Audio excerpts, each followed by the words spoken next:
स्वागत, वंदन, अभिनंदन। कैसे हैं आप लोग? आशा करता हूं कि बढ़िया होंगे। आज थोड़ा सा नॉन मार्केट डे था, बाहर निकले थे, लेकिन अचानक से किसी का फोन आया, तो संदीप भाई मार्केट मंडे का फिर गिरेगा। मैंने कहा ऐसा क्या हुआ? लगा कि भैया एक ही बंदा है जो मार्केट को गिरा सकता है, हिला सकता है। इसके बारे में चर्चा करेंगे। अचानक से ऐसा क्या हुआ, एक नया बूम फूटा है, और उस फूटने के बाद कौन से सेक्टर को प्रभावित करेगा, है ना सेक्टर, क्योंकि जो खबर आने वाली है ना, काफी लोगों को पता चलेगा क्योंकि न्यूज लगातार घूम रही है।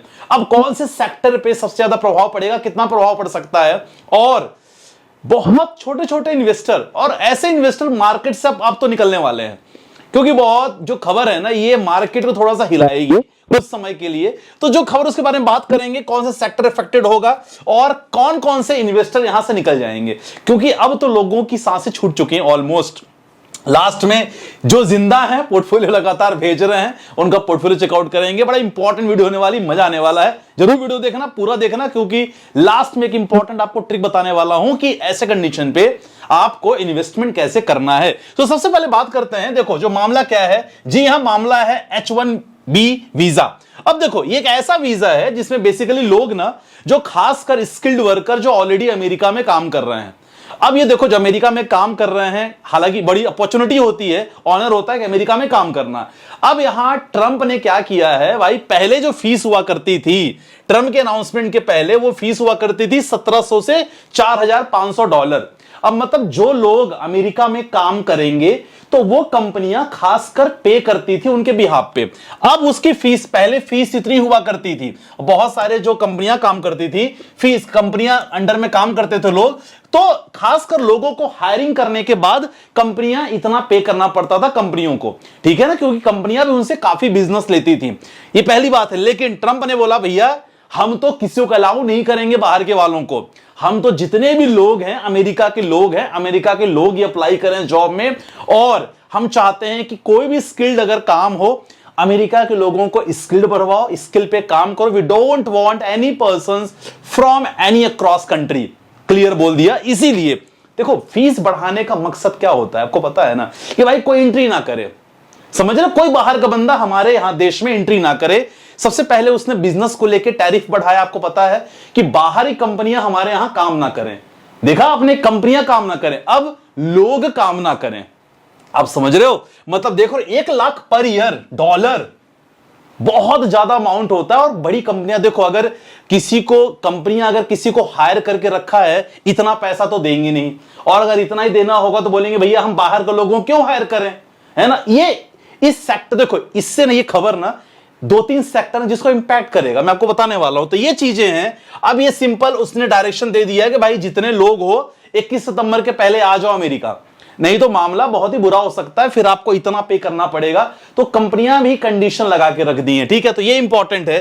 तो एक प्रकार का जो H1B वीजा की अगर बात करें ना, तो बेसिकली यूएस वर्क वीजा होता है, मैंने आपको बता दिया, और खासकर जो जिनके पास स्किल डिग्री होती है वही काम करते हैं, ठीक है ना। और स्पॉन्सर यूएस की कंपनियां ही करती हैं। तो अगर आप एक बात सोचो, अगर आपकी सरकार ने यह बोल दिया है कि भैया इतना ज्यादा पैसा आपको पे करना पड़ेगा हमें, तो आप खुद बोलोगे भैया मेरे पास तो खुद इतना नहीं होता, तो हम कैसे सरकार को पे करें, इससे अच्छा बेटर है कि हम बाहर के लोगों को ले ही ना।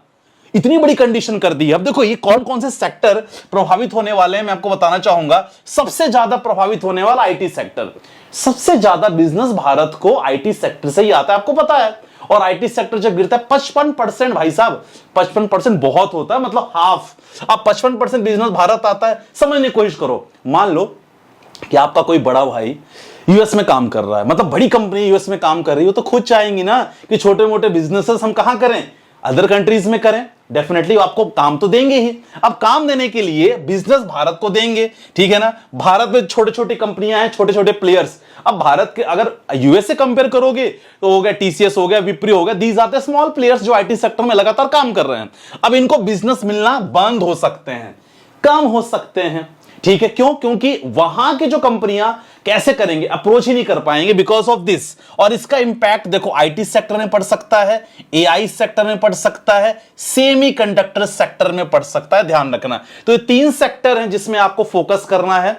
और अगर आप शॉर्ट टर्म इन्वेस्टर हो तो सर ये आपके लिए खतरे सी बात हो सकती है शॉर्ट टर्म इन्वेस्टर हो तो शॉर्ट टर्म इन्वेस्टर में क्या कह रहा हूं, खासकर कौन कौन से लोग ज्यादा प्रभावित होते हैं, जिंजी बोलता हूं मैं इनको, जिंजी यही वर्ड होता है ना, आप लोग यूज करते हो।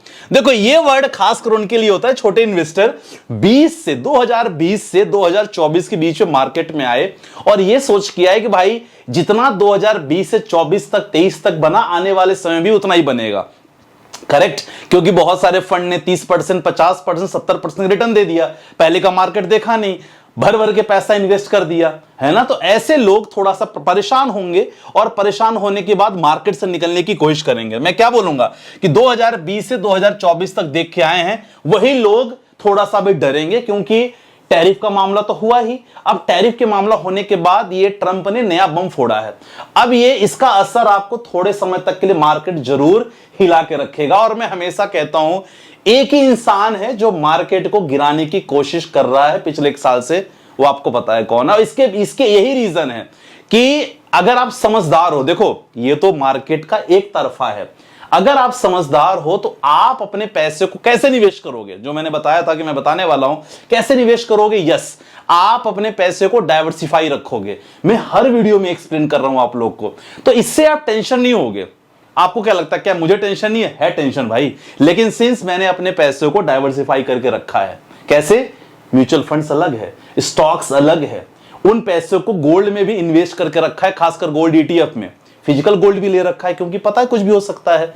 और सबसे इंपॉर्टेंट है, इमरजेंसी फंड जरूर रखो आप। जितना आप इन्वेस्टमेंट करके रखा है उसका 10%, अगर मान लो आपकी इन्वेस्टमेंट 70 लाख होगी तो कम से कम 7 लाख आप रखो इमरजेंसी फंड यार। तो इमरजेंसी फंड, मैंने क्या बोला, म्यूचुअल फंड, स्टॉक्स, अलग अलग सेक्टर के अच्छे स्टॉक जिसका फंडामेंटल अच्छा हो।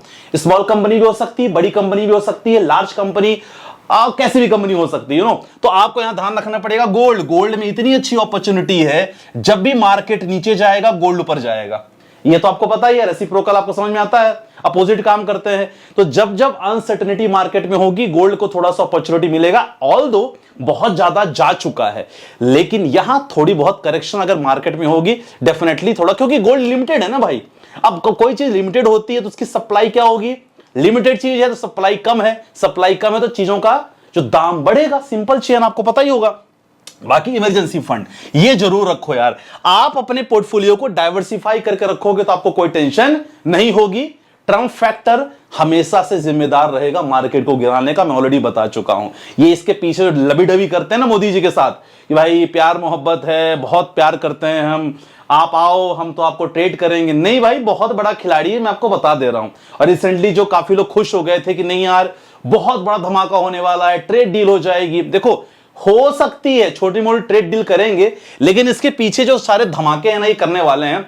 अभी हमारे फाइनेंस मिनिस्टर भी जा रहे हैं, सॉरी फॉरेन मिनिस्टर भी जाने वाले हैं यूएस, देखो वहां क्या करामत होती है। तो ये सारी चीजें, क्योंकि इसके कारण दोनों देशों पे फर्क पड़ेगा बिजनेस को लेकर। चल देखते हैं। तो ये खबर है, घबराना नहीं है, फिलहाल आपको डाइवर्सिफाई रखना है। और मैं आपसे ही कहूंगा, छोटे इन्वेस्टर हो तो सर थोड़ा सा आपको और रिलैक्स रहना। बाकी जो ऑलरेडी बड़े हम लोग इन्वेस्टर है, हम लोग जानते हैं बाजार को, तो ज्यादा घबराने की बात नहीं। थोड़ा बहुत मार्केट थोड़ा बहुत हिलेगा, बाद में वापस उठेगा, आपको पता ही है। ये खबर और आईटी सेक्टर को लेकर पहले भी इन्होंने एक ताना दे चुके हैं, तो मार्केट इसको ऑलरेडी एब्जॉर्ब कर चुका है। चलो कुछ आपके पोर्टफोलियो पे आ जाते हैं, क्योंकि ये लोग हैं स्मार्ट लोग, लगातार निवेश कर रहे हैं। चलो बात करते हैं Priyambada. My friend want to invest 8 lakh rupees for 20 years, could you please review the portfolio. UTI Nifty 50 index fund, ठीक है, आपने लमसम करके रखा है, पराग पारिक में किया है, Kotak emerging equity, HDFC small cap किया, एक मिड कैप भी रख लो आप, ज्यादा बेटर रहेगा, कोई दिक्कत नहीं है, बाकी चलेगा, एक मिड कैप रखो, बेटर रहेगा प्रियंबदा। सेल्वा कुमार क्वेश्चन है sir, my age 42, low salary 20,000 rupees, ठीक है, एज 42 है, सैलरी 20,000 है, सैलरी तो कम है आपकी, जिसमें स्कूल फीस हो जाती है, ग्रोसरी हो जाती है, ट्रैवल्स होता है, ऑफिस होता है, और सेव बहुत ज्यादा नहीं कर पाते। अब मतलब लगभग 1,000-1,200-1,500 सेव करते हैं। देखो कोई बात नहीं, अगर आप 1,000-1,200-1,500 भी सेव कर रहे हो तो कोई दिक्कत नहीं है। छोटे छोटे आप देखो, आप बिल्कुल नए हो ना, तो you should start with small cap fund, mid cap fund, mutual fund की बात करूंगा। टारगेट मोर देन 10 इयर्स रखो, फिर धीरे धीरे अलग दूसरे आप एसेट्स में कूदो, खाई क्रिप्टो हो गया, स्टॉक्स हो गया, वो बात की बात है ना। देखो लेकिन आप ये सोचोगे सैलरी मेरी कम है और कभी कुछ नहीं होगा, तो ये चीज थोड़ा गलत हो जाएगा। सैलरी कैसे भी हो, you should start with small amount. अगला क्वेश्चन है, एज 22 है, 22% XIR मिल रहा है म्यूचुअल फंड से, बहुत बढ़िया है। पोर्टफोलियो 37,000 का है। Also I am studying college, great, बहुत बढ़िया यार। वैभव भाई कमाल है आपको, क्योंकि इतनी छोटी एज में लगातार कर रहे हो, भले पॉकेट मनी से करो, कहीं से भी करो, at least you are doing great. Sandeep ji मेरा पोर्टफोलियो रिव्यू कर लीजिएगा, वीडियो देखकर सीखा हूं, SIP करना स्टार्ट किया, एज 38 है, 15 ईयर तक निवेश करना चाहता हूं। चलो देख लीजिएगा, ICICI प्रूडेंशियल स्मॉल कैप, एक फ्लेक्सी कैप स्मॉल कैप, नहीं एक मिड कैप रख लो, एक ऑलरेडी स्मॉल कैप ले रखा है, एक मिड कैप रख लो, कोई भी चलेगा, बाकी सब परफेक्ट। एक और क्वेश्चन ले लेते हैं जल्दी से। सर 3 लाख रुपीस है, म्यूचुअल फंड में निवेश करना चाहता हूं, कहां करूं? सिंपल सा है, स्मॉल कैप ले लो, 1 लाख रुपए डाल दो स्मॉल कैप में, भूल जाओ। बाकी 1 लाख में 50 दो मिड कैप फंड ले लो, आपका कितना हो गया? 2 लाख हो गया। बाकी एक चाहो तो लार्ज एंड मिड कैप रख लो, फ्लेक्सी कैप रख लो, बस, बाकी कोई टेंशन की बात नहीं है। सारे देखो 10.5 करोड़ को देखते हुए डरने की बात नहीं है, ठीक है, थोड़ा बहुत इंपैक्ट IT सेक्टर को पड़ेगा, और बाजार IT सेक्टर को लेकर पहले भी काफी भांप चुका है, तो घबराने की बात नहीं है। अगर आप बिल्कुल नए इन्वेस्टर और बाकी बड़े इन्वेस्टर हैं तो कोई टेंशन का तो है नहीं हम जैसे लोगों का। देखते हैं, बहुत अच्छे अच्छे शेयर्स में बहुत अच्छी अपॉर्चुनिटी है, तो अगर आप स्टॉक ग्रुप ज्वाइन करना चाहते हो, जहां मैं लगातार आपको बताता हूं, नीचे डिस्क्रिप्शन में नंबर है, वहां ज्वाइन कर सकते हो। बहुत सारे प्रीमियम प्लान चल रहे हैं अपने, mutual fund, stock, crypto and all that, join कर सकते हो। बाकी छोटे मोटे स्टॉक्स आपको इंफॉर्मेशन फ्री में मिलता है, उसके लिए फ्री टेलीग्राम चैनल है, वहां भी ज्वाइन कर सकते हो। वहां इंफॉर्मेशन तो मैं हर दिन स्टॉक देता हूं कि आज की क्या स्टॉक्स हैं, तो एज पर योर स्मार्टनेस आप बढ़िया काम कर सकते हो उसमें भी, ठीक है, तो ज्वाइन कर लेना। बाकी आपको क्या लगता है कि ये खबर कितना तक मार्केट को और ज्यादा गिराएगी, ठीक है, और आप क्या करना चाहोगे ऐसे मार्केट में, निकलना चाहोगे कि निवेश करना चाहोगे, कमेंट में मेंशन कर दो, ठीक है। बाकी मिलते हैं नेक्स्ट वीडियो के साथ, अपना ध्यान रखिएगा, बाय बाय, टेक केयर, जय हिंद गाइस।